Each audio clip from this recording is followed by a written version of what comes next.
Hello नमस्कार दोस्तों, good evening. कैसे हैं आप सब लोग? स्वागत है आपका आपके अपने स्मार्ट परिवार में।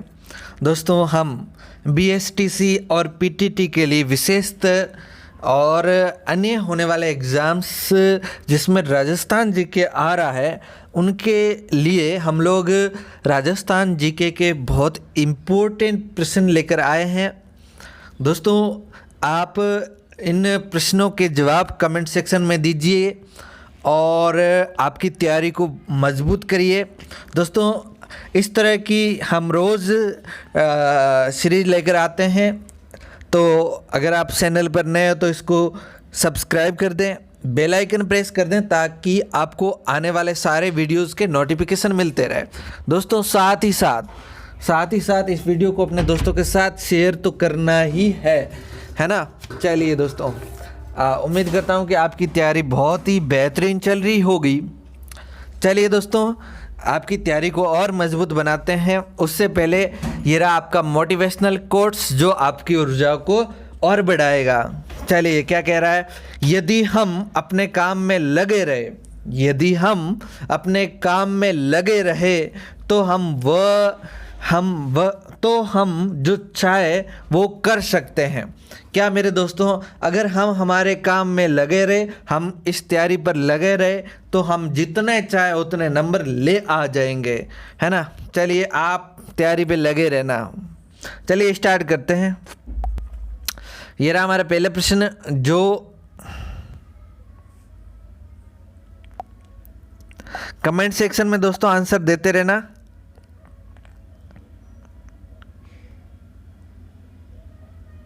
चलो, हाँ, अब ठीक है। यस, कमेंट सेक्शन में आंसर आना चाहिए आपके, है ना। निम्न में से कौन सा जिला अजमेर संभाग का हिस्सा नहीं है? बहुत सरल क्वेश्चन है दोस्तों, बताओ। नागौर, टोंक, बूंदी और भीलवाड़ा, बताओ कौन सा जो जिला है वो अजमेर संभाग का हिस्सा नहीं है। सीधा सा है दोस्तों, कौन सा नहीं है? बूंदी नहीं है।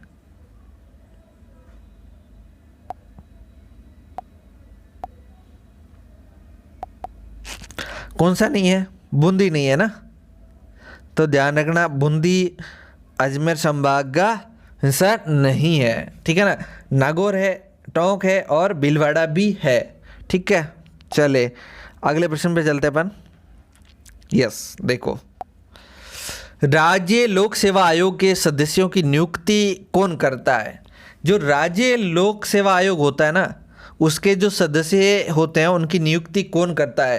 पहला ऑप्शन राज्यपाल, दूसरा मुख्यमंत्री, तीसरा प्रधानमंत्री और तीसरा चौथा है हमारा संसद सदस्य। बताओ कौन? अरे हाँ प्यारे दोस्तों, जो हमारे राजस्थान का जो राज्य लोक सेवा आयोग है उसके सदस्यों की नियुक्ति तो कौन करेगा? राज्यपाल ही करेगा। तो हमारा पहला ऑप्शन सही हो जाएगा प्यारे दोस्तों, राज्यपाल।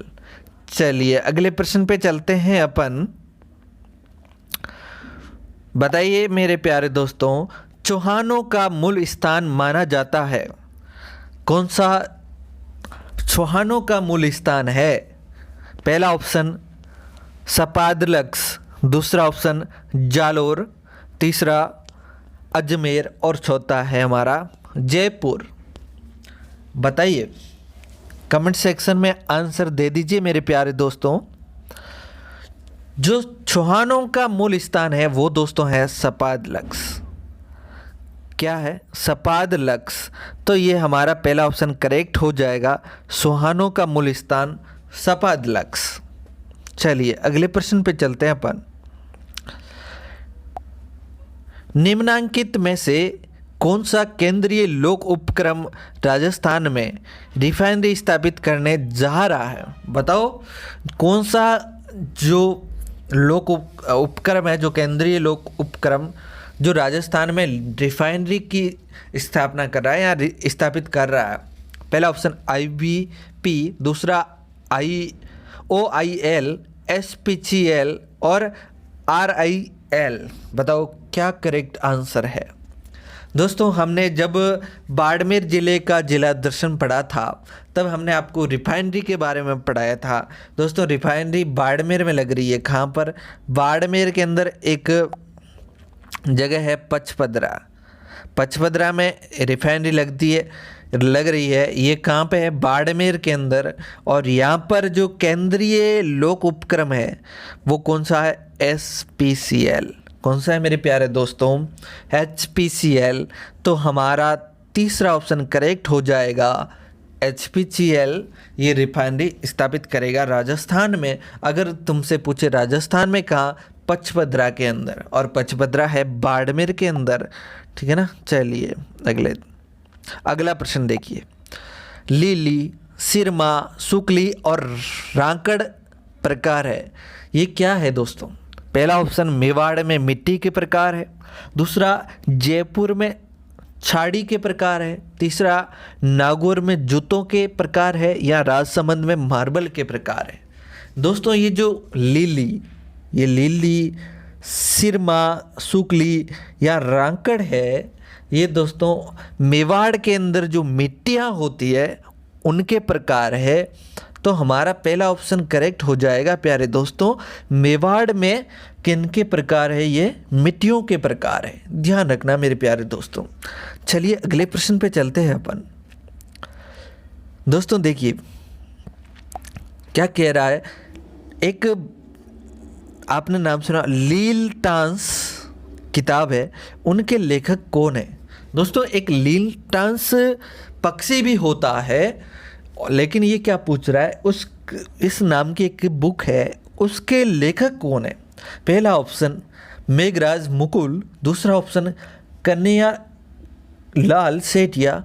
तीसरा ऑप्शन नैन्सी मुड़ोत। और चौथा ऑप्शन चंद्रधर गुलेरी। बताइए मेरे प्यारे दोस्तों क्या करेक्ट आंसर होगा? तो दोस्तों ये बुक लिखी है हमारे कन्हैया लाल सेठिया ने। तो हमारा दूसरा ऑप्शन करेक्ट हो जाएगा। चलिए अगले प्रश्न पे चलते हैं अपन। क्या कह रहा है देखिएगा। इंस्ट्रूमेंटेशन लिमिटेड कहाँ स्थित है? बताओ मेरे प्यारे दोस्तों। इंस्ट्रूमेंटेशन लिमिटेड है वो कहाँ पर है? पहला ऑप्शन भरतपुर, दूसरा जोधपुर, तीसरा बारा और चौथा है कोटा। कहाँ पर है दोस्तों? ये है आपके कोटा के अंदर। कहाँ? कोटा के अंदर। तो हमारा चौथा ऑप्शन करेक्ट हो जाएगा, कोटा। ठीक है। चलिए अगले प्रश्न पे चलते हैं। दोस्तों हमीर काव्य बहुत बेहतरीन क्वेश्चन है मेरे प्यारे दोस्तों। हमीर काव्य के रचनाकार कौन थे? पहला ऑप्शन सारंगदेव, दूसरा जय सिंह सूरी, तीसरा ऑप्शन दयालदास और चौथा सूर्यमल मिश्रण। बताइए हमीर काव्य के रचनाकार कौन थे? इसके रचनाकार मेरे प्यारे दोस्तों थे सारंगदेव। कौन थे? सारंगदेव। तो हमारा पहला ऑप्शन करेक्ट हो जाएगा। सारंगदेव हमीर काव्य के रचनाकार थे। चलिए अगले प्रश्न पे चलते हैं अपन। बताइए मेरे प्यारे दोस्तों अजमेर की स्थापना किसने की थी? बहुत बेहतरीन क्वेश्चन है मेरे प्यारे दोस्तों कि अजमेर की स्थापना किसने की थी। पहला ऑप्शन पृथ्वीराज, दूसरा ऑप्शन अजयपाल, तीसरा ऑप्शन जयचंद और चौथा ऑप्शन अजीत सिंह। बताइए क्या करेक्ट आंसर है? तो दोस्तों जो अजमेर की स्थापना की थी वो अजयपाल ने की थी। किसने की? अजयपाल ने की थी। तो हमारा कौन सा? अजयपाल ने की थी, है ना। तो हमारा कौन सा ऑप्शन? दूसरा ऑप्शन करेक्ट हो जाएगा प्यारे दोस्तों, अजयपाल। चलिए अगले प्रश्न पे चलते हैं अपन। झाखम नदी निम्न में से कौन से जिले में बहती है? दोस्तों कौन सी नदी? झाखम नदी कौन से जिले में बहती है? पहला ऑप्शन बारा, दूसरा दौसा, तीसरा प्रतापगढ़, है ना, प्रतापगढ़ हो गया, प्रतापगढ़ और चौथा हमारा भरतपुर। बताइए कौन से ज़िले में बहती है झाकम नदी? तो दोस्तों जो झाकम नदी है ये प्रतापगढ़ में बहती है। कौन से ज़िले में? प्रतापगढ़ में बहती है, तो हमारा तीसरा ऑप्शन करेक्ट है, प्रतापगढ़। चलिए अगले प्रश्न पे चलते हैं अपन। बीटली दुर्ग कहाँ स्थित है? बताइए मेरे प्यारे दोस्तों, जो बीटली दुर्ग है वो कहाँ पर स्थित है? पहला ऑप्शन अलवर, दूसरा जोधपुर, तीसरा उदयपुर, चौथा हमारा अजमेर। बताओ बीटली दुर्ग कहाँ पर है?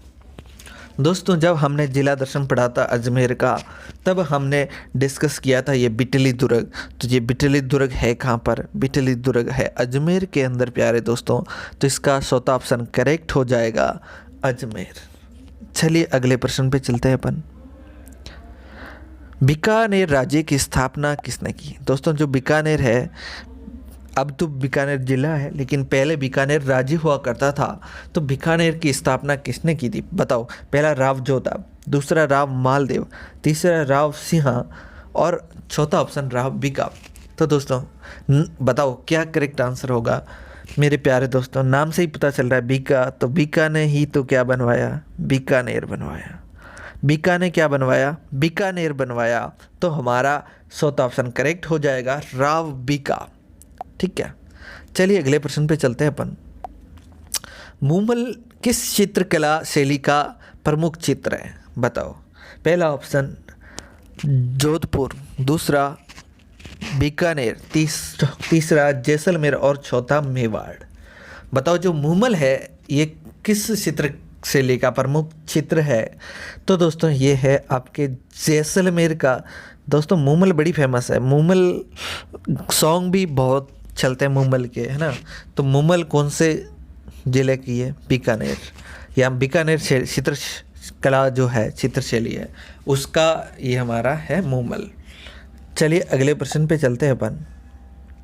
वेली कृष्ण रुक्मणी री, ये रचना किसकी है? पहला ऑप्शन कन्हैयालाल सेठिया, दूसरा ऑप्शन महाराजा राय सिंह, तीसरा पृथ्वीराज राठौड़ और चौथा है दूरशाह आडा। बताओ क्या करेक्ट आंसर? बताओ। यस, पृथ्वीराज राठौड़ की ये रचना है दोस्तों। कौन सी? वेली कृष्ण रुक्मणी री किसकी रचना है? पृथ्वीराज राठौड़ की। तो तीसरा ऑप्शन करेक्ट हो जाएगा। चलिए अगले प्रश्न पे चलते हैं अपन। राजस्थान में नमक उत्पादन में कौन सी झील अग्रणी है? दोस्तों राजस्थान में जो नमक का उत्पादन होता है, किसका उत्पादन? नमक उत्पादन में कौन सी जो झील है वो अग्रणी है? तो पहला ऑप्शन डीडवाना, दूसरा सांबर, तीसरा लूणकरणसर और चौथा फलोदी। बताओ क्या करेक्ट आंसर होगा? तो दोस्तों नमक उत्पादन में सबसे अग्रणीय जो झील है वो है सांबर। कौन सी झील है? सांबर। तो दूसरा ऑप्शन करेक्ट हो जाएगा हमारा, सांबर। चलिए अगले प्रश्न पे चलते हैं। जैसलमेर में पालीवाल ब्राह्मणों द्वारा विकसित मौलिक पारंपरिक वर्षा जल संचयन पद्धति का नाम है। बताओ नाम क्या है इस, जिसमें वर्षा जल को एकत्रित किया जाता है, संचयित किया जाता है। इस पद्धति का क्या नाम है? पहला ऑप्शन बावड़ी, दूसरा खडीन, तीसरा कुंड और चौथा उकेरी। क्या करेक्ट आंसर है? तो ये जो जैसलमेर में है इसका नाम है खडीन। क्या है? खडीन। तो हमारा दूसरा ऑप्शन करेक्ट हो जाएगा, खडीन। ठीक है, चलिए अगले प्रश्न पे चलते हैं। शाहपुरा भीलवाड़ा में किस संप्रदाय की पीठ स्थित है? बताओ मेरे प्यारे दोस्तों, शाहपुरा कहाँ पर है? भीलवाड़ा में। यहाँ पर किस संप्रदाय की पीठ है? पहला ऑप्शन दादू, दूसरा राम सनई, तीसरा परनामी और चौथा निम्बारक। दोस्तों हमने याद करो भीलवाड़ा जिला दर्शन पढ़ा था, तब हमने बात करी थी राम सनई संप्रदाय। राम सनई संप्रदाय की यहाँ पर प्रधान पीठ है। कहाँ पर? शाहपुरा के अंदर। दोस्तों यहाँ पर इनका जो प्रार्थना स्थल होता है उसे तो कहते हैं राम द्वारा। क्या कहते हैं? राम द्वारा कहते हैं। और यहाँ पर जब फूलडोल उत्सव होता है, यहाँ पर फेमस एक उत्सव होता है फूलडोल उत्सव, और इस वक्त जब यहाँ पर खाने वाने की व्यवस्था की जाती है, तब प्यारे दोस्तों, तब यहाँ पर कोई भी हमें बात करनी होती है तो हमको उस शब्द के पीछे राम लगाना पड़ता है। जैसे मान के चलें, हम अगर किसी को बुला रहे हैं तो उसको ऐसे बोलना पड़ेगा, भाई राम इधर आ राम, है ना। या फिर हमें कोई कुछ खाने के लिए मांगना है, वहाँ पर भोजन की व्यवस्था होती है, तो हमको बोलेंगे कटोरा राम दो राम, है ना। या फिर कहेंगे भाई हलवा राम दो राम। तो वो उस फुल डोल उत्सव में, ये राम द्वारा में जो लोग आते हैं उनको इस प्रकार से बात करनी पड़ती है ना। हर शब्द के पीछे राम लगाना होता है। तो ये कहाँ पर है? रामसनी संप्रदाय की पीठ है और ये कहाँ पर है? शाहपुरा भीलवाड़ा के अंदर। चलिए अगले प्रश्न पे चलते हैं अपन। हरिकेली नाटक किसके द्वारा रचित है? बताइए मेरे प्यारे दोस्तों, आपने नाम सुना होगा हरिकेली नाटक किसके द्वारा रचित है? पहला ऑप्शन अरुणोराज, दूसरा अजयपाल, तीसरा गोविंदराज और चौथा विग्रहराज चतुर्थ। क्या करेक्ट आंसर होगा? तो दोस्तों जो हरिकेली नाटक है ये लिखा था आपके विग्रहराज चतुर्थ ने। तो हमारा चौथा ऑप्शन करेक्ट हो जाएगा। चलिए अगले प्रश्न पे चलते हैं अपन। वर्ष 1439 में कुंभा के काल में रणकपुर में जैन मंदिरों का निर्माण हुआ था। कुंभा के काल में रणकपुर में जैन मंदिरों का जो निर्माण हुआ, रणकपुर में जैन मंदिर बनाए दोस्तों, पाली के अंदर है, ध्यान रखना। ये किसने करवाया? पहला ऑप्शन मंडन, दूसरा सोमेश्वर, तीसरा जैन श्रेष्ठी धरणक और चौथा जैता। क्या करेक्ट आंसर है दोस्तों? अब कुंभा के एक प्रसिद्ध शिल्पकार थे मंडन। कौन थे? मंडन प्रसिद्ध शिल्पकार थे। इस मंडन ने, कुंभा ने कहते हैं कि जो बहुत सारे दुर्गों का निर्माण करवाया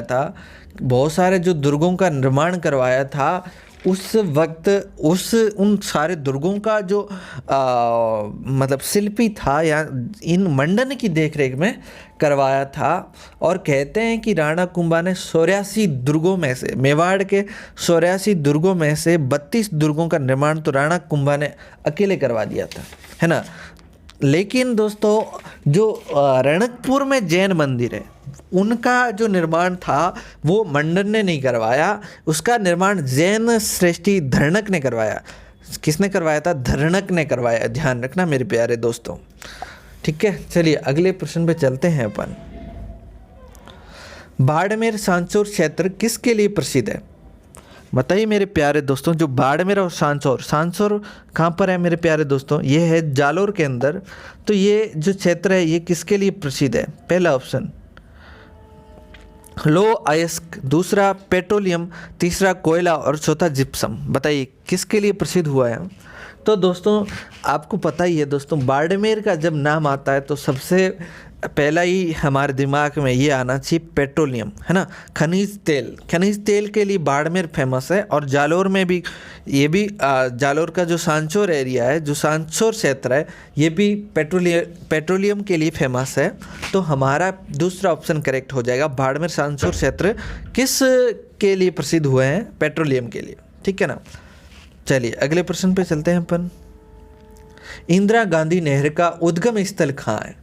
बताओ मेरे प्यारे दोस्तों, इंदिरा गांधी नहर है जो, इसका उद्गम स्थल कहाँ है? पहला मसीतावली वाली हेड, दूसरा मोहनगढ़, तीसरा गडरा रोड और चौथा हरिके बैराज। तो दोस्तों ध्यान रखना, जो इंदिरा गांधी नहर है इसका उद्गम स्थल है वो हरिके बैराज है। हरिके बैराज बांध यहाँ से इस इंदिरा गांधी नहर का उद्गम स्थल माना जाता है। और इसका जो अंतिम पॉइंट है वो गडरा रोड है, वो कहाँ पर है? बाड़मेर के अंदर है। तो हमारा इसका करेक्ट आंसर चौथा हरिके बैराज बांध है। चलिए अगले प्रश्न पे चलते हैं अपन।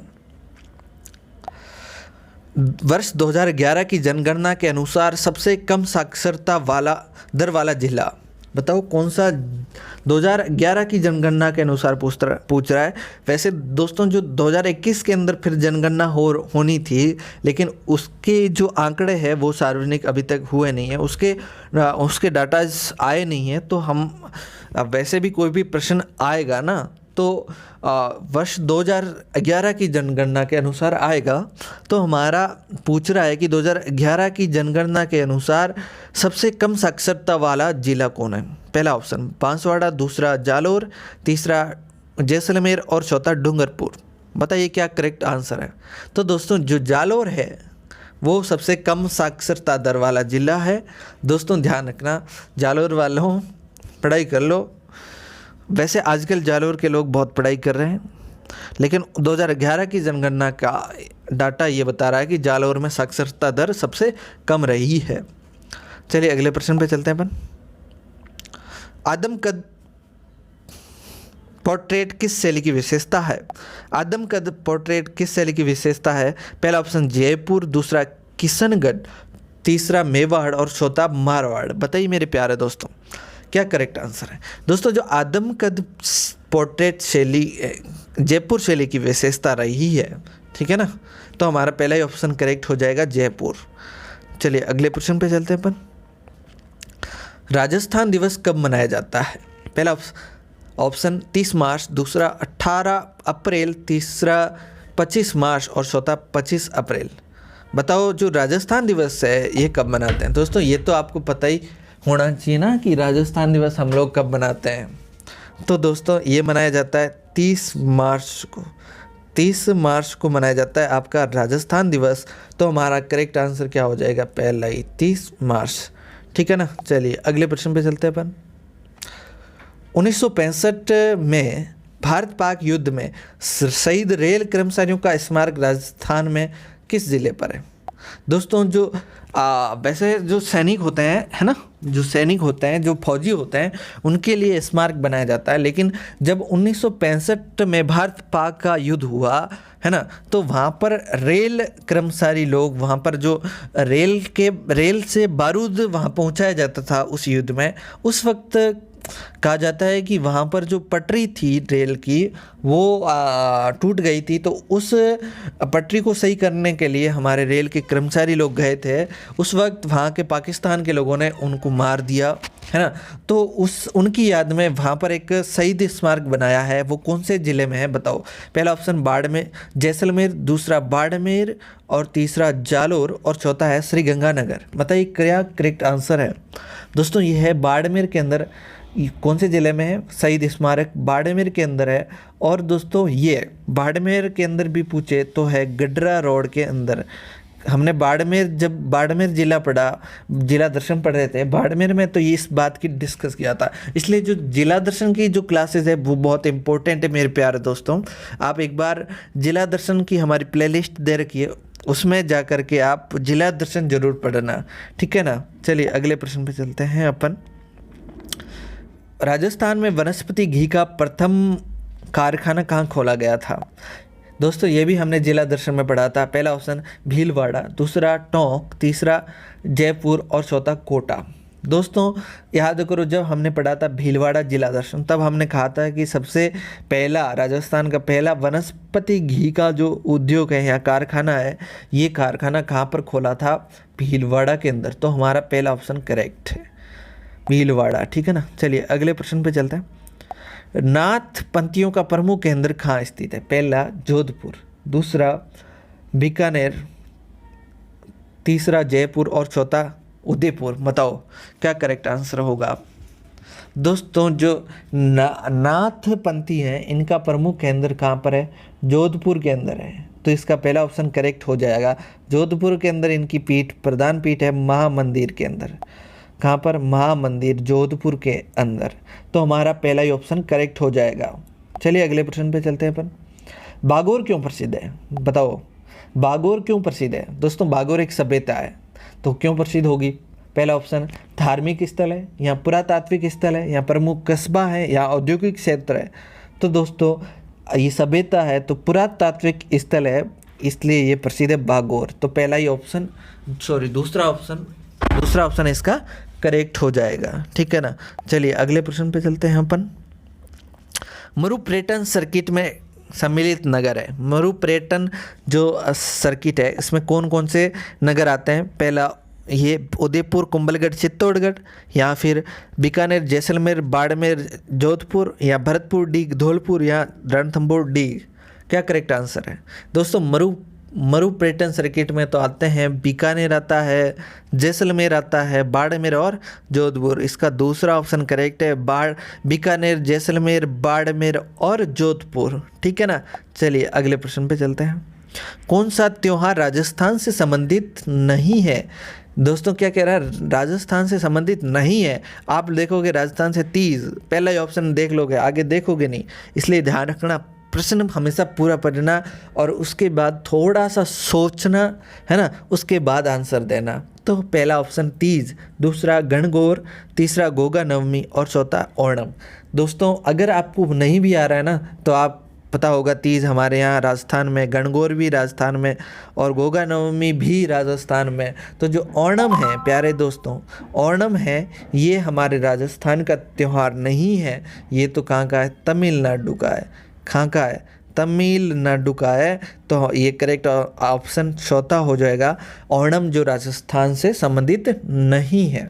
दोस्तों ये था आज के इस क्लास का लास्ट प्रश्न। दोस्तों हमने 30 प्रश्न देखे हैं और बहुत ही इम्पोर्टेंट प्रश्न है। ये आप याद कर लेना, BSTC या PTT या राजस्थान जीके किसी भी एग्ज़ाम में पूछा जाएगा, आराम से आप कवर कर लोगे। दोस्तों ये इससे दो फायदे हैं, एक तो आपका याद हो जाएगा, दूसरा ये है कि आपको समझ में आ जा रहा है कि पेपर किस तरह से बनता है और किस तरह से हमको आंसर देने हैं, है ना। पेपर देखिए आपको याद है, लेकिन आप कहीं भी गड़बड़ कर सकते हैं। आप ऑप्शन सही नहीं पढ़ेंगे या प्रश्न सही नहीं पढ़ेंगे, है ना, तो फिर गलती हो सकती है। इसलिए आपका दो फायदा हो रहा है, आप यहाँ आपको याद नहीं है तो भी याद हो जाएगा, और दूसरा ये है कि आप ये समझ लेंगे कि पेपर को किस तरह से सॉल्व करना है। ठीक है ना। चलिए दोस्तों, तो वीडियो अच्छा लगा हो तो अपने दोस्तों के साथ शेयर कर दो, है ना, ताकि वो भी अपना एग्ज़ाम करेक्ट कर सके। चलिए दोस्तों, बहुत बहुत शुक्रिया, आप हमसे जुड़े रहे, इसके लिए आपका बहुत बहुत आभार, धन्यवाद, थैंक यू।